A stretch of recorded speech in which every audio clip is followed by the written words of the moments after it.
G'day.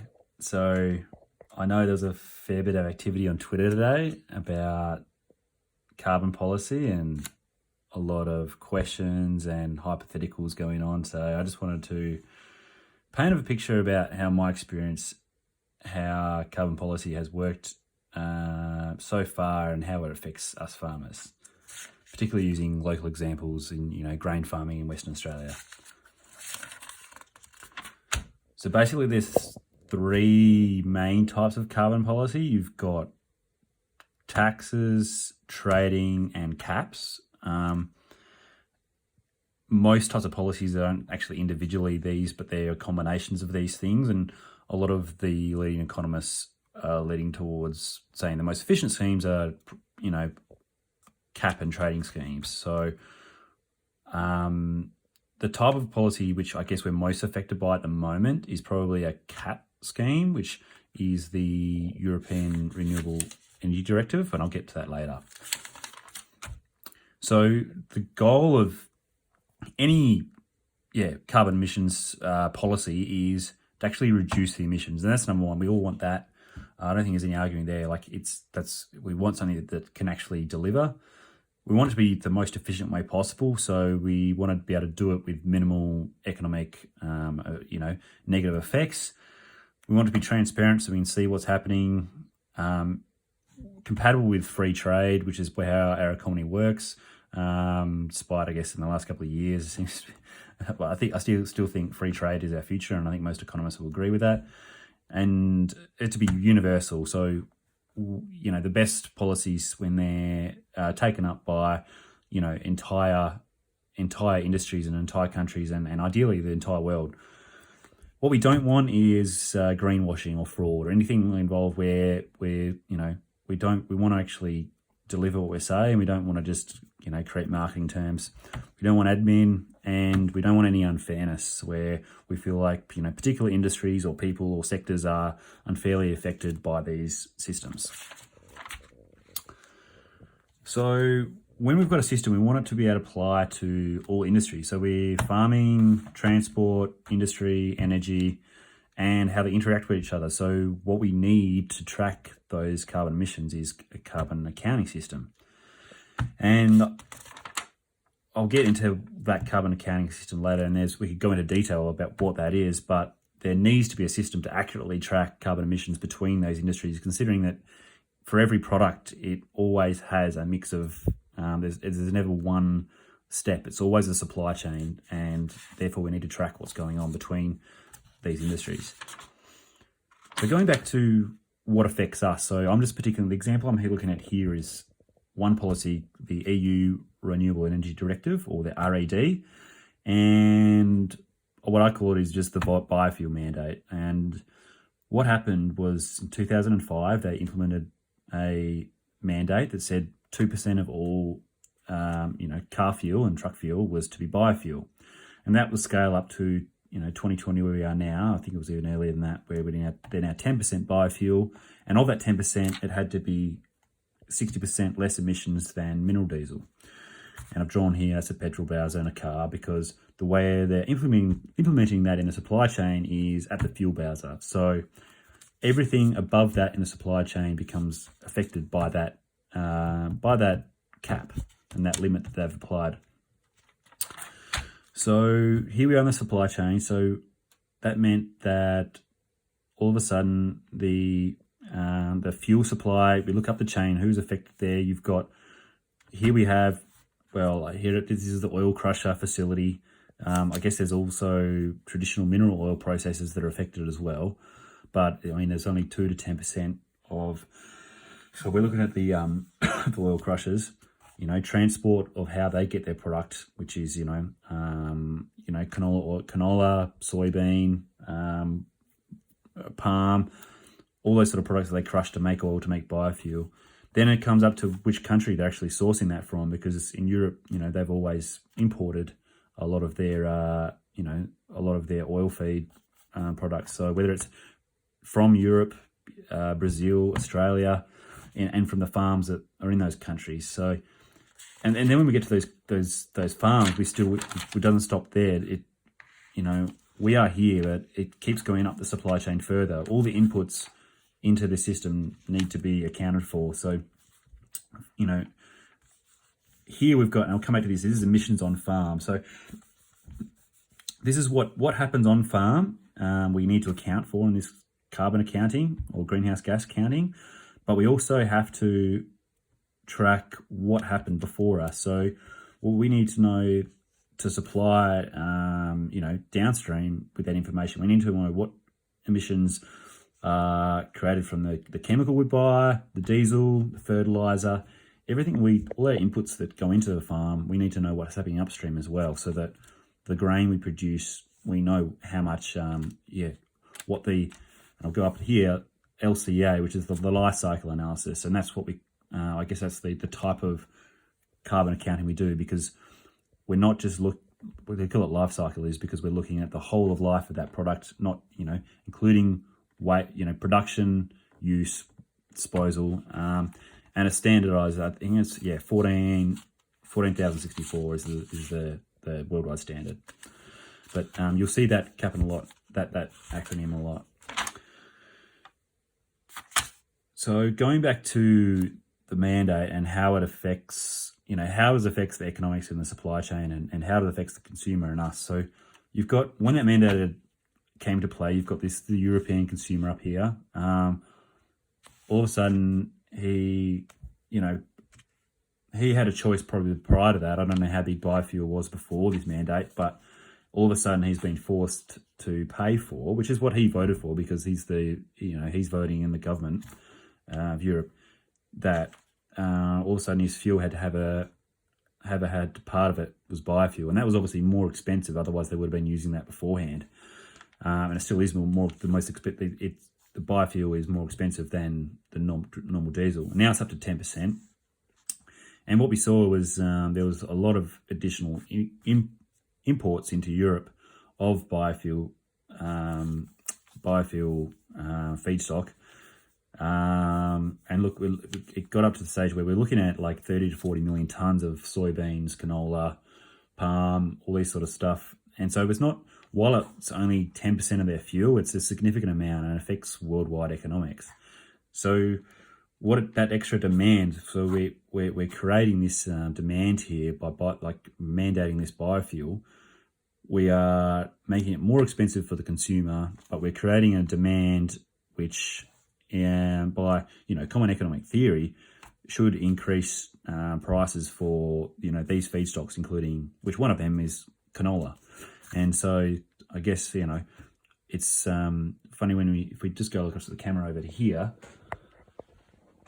We see where the mandate was first started, when it was only like the 2%. This figures here, the imports here is the numbers of imports into Europe of canola. 2002 when it was only 2%, but then it really ramped up down here in 2007 when it ramped up towards 10%. So you can see it's that policy's impact on their imports. So the limit created a real economic effect, and it's hard to argue that that wasn't good for producers of these feedstocks or anyone producing inputs in this chain. And that was paid for by the consumer with the extra costs. There's probably a lot of other secondary effects here. You could say, well, maybe that was replacing diesel demand, but I mean, I'm sure that, it's in the scheme of things, that should be the minimal effect. I don't think mineral oil companies have really suffered that much in the scheme of things. And, maybe other products have suffered as a result, because we're growing biofuel, and that's a whole ethical debate, I guess, you could have separately about, growing biofuel versus food on land. So really, when it comes down to, does the consumer or the farmer pay in this system? And a lot of people, I guess, are worried that the farmer is going to bear the brunt of it. And I'm not saying it's all positive about the farmer. There are definitely real concerns, but that is how, even without a tax or a trading scheme, the mandates applied, often where they start, the expenses at the end of the day always end up at the consumer. And there are winners and losers in that system as you go down. So the issue with setting these limits, you've got, you want to set those limits in such a way so that the Europe have decided that, okay, they want, up to now 10% of biofuel, of fuel to be biofuel, and that to be 60% less emissions than regular fuel. They want to drive change throughout the supply chain. And the trick is there, what you want to do, if you make too big a change, it'll be, it'll cause too big an economic shock to that supply chain system, and they won't be able to keep up, and you'll get backlash and some rash decisions. Whereas what they've done instead is they've done a slow change. So probably the first target they set was the 2%, which, as you could see by the tons on that table, didn't actually drive that much change. It was more about actually setting the system up. It wasn't until they ramped that system up to towards that 10% that we really saw inputs of biofuel stock really start to increase. Then you've got that target about the 60% reduction. So what happens is what they're talking about there is they realize that biofuel isn't perfect. It isn't a perfect green fuel because we use diesel and other fossil fuel energies to create canola and other crops and the inputs that go into them. So there are inherent emissions as part of that. So what they did, they create that target. Their idea is they wanted to make sure that if they are importing biofuel, that they're actually driving change. They're not actually importing biofuel, which might be less efficient than what normal fuel would be. And what that did was that, when we go back to selecting an supply chain here, was that they had to make sure that the farmers in each of these countries, and there's more countries than just these, can actually meet those 60% emissions reduction targets for biofuel down here. And so any countries, and that's why you've seen them really select some of these, I think Australian canola is really one in that process because, we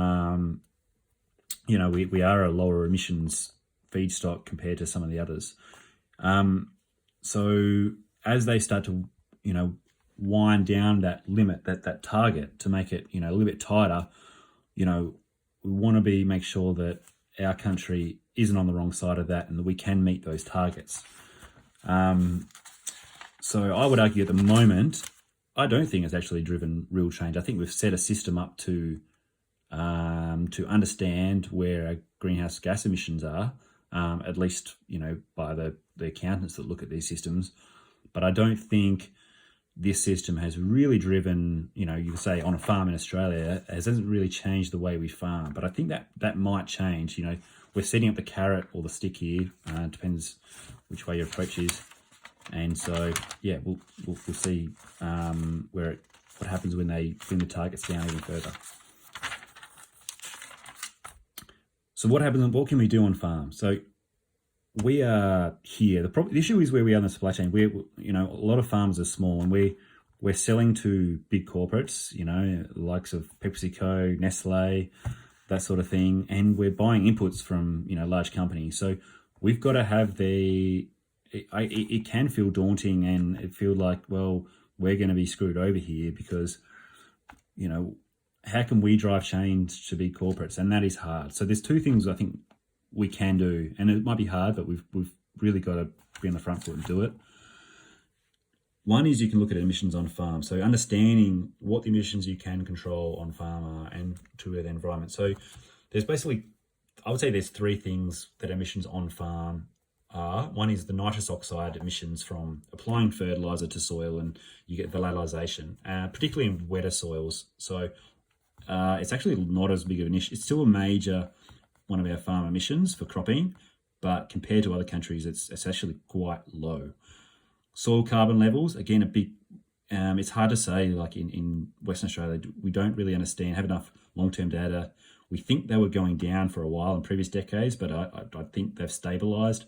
I'd like to think we can boost them up, but if we can boost soil carbon levels, a lot of parts of the world, they're still coming down, and that's a big cause of emissions. The third one, which is actually the smallest one, is like diesel and other energy on farm.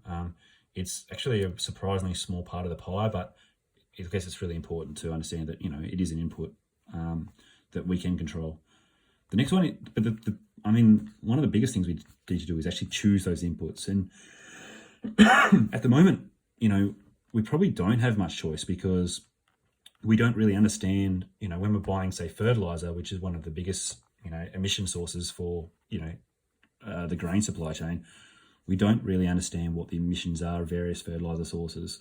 We don't really have a, low emissions nitrogen source that we can choose over another one. But I think the first step is to actually understand, with those companies, well, what are their nitrogen production level techniques like, and what are their carbon emissions, so that if we are squeezed from the suppliers down in Europe end, can we need to be able to pass that squeeze on. We can't just have it land with us and be excluded from the market. We need to make sure that our fertilizer providers can actually, or other input providers can actually provide us with lower carbon emission inputs if we need them. And that will be at a cost that, if the cost is right to still chase that carrot, then we need to be able to look at incorporating that.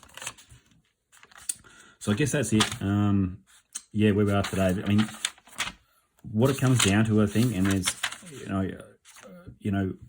there's other policies, and indeed there's other policies in other parts of the world, and we've seen what's happened in Canada, where absolutely there's some severe admin costs if it's done incorrectly. But I don't think it's something we should be scared about. I think there's some opportunity there. It's something we all need to act, and I don't think we should be excluded from it. It needs to be a universal economy approach, and we can't be separate from that. And I guess if we're involved in it, we can actually make sure that it does reduce emissions. It isn't greenwashing, and to make sure that we're part of the free market that makes it, happen the most efficient way possible. So anyway, I'm sure that's a lot of time talking, probably a lot of questions and feedback and comments that I might not be completely right, but I'll leave you there.